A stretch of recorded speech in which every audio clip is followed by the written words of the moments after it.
Alô, amigos!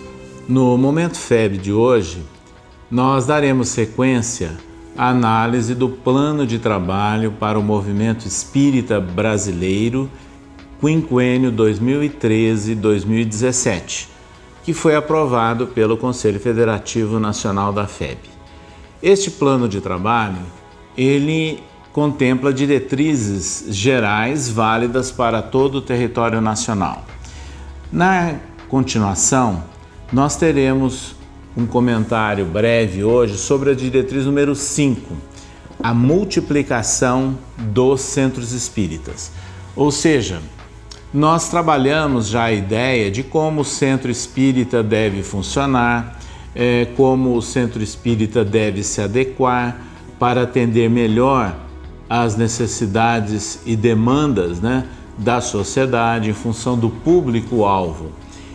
Agora, no dia de hoje, torna-se muito importante falarmos que nós temos que pensar também na multiplicação de centros espíritas.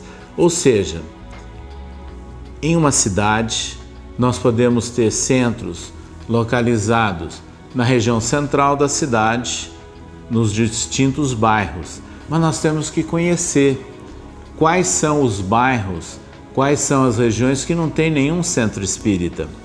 Num estado, a mesma coisa.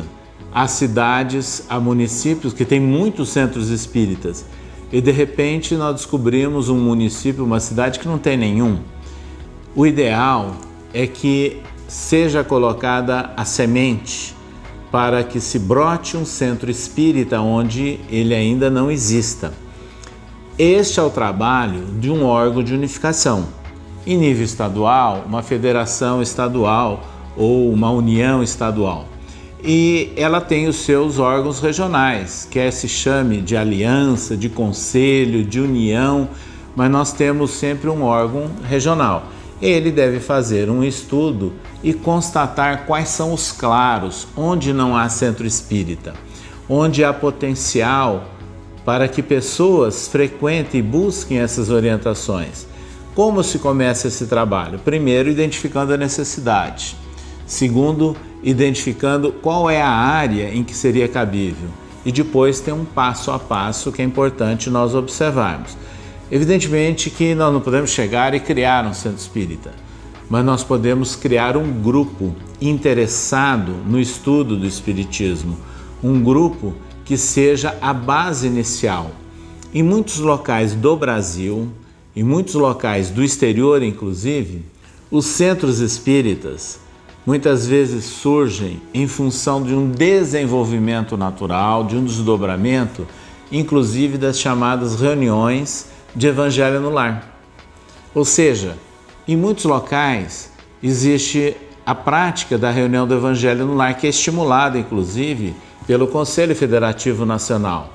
Mas começam a aparecer interessados, amigos, parentes, conhecidos que querem frequentar a reunião do Evangelho no Lar de um confrade.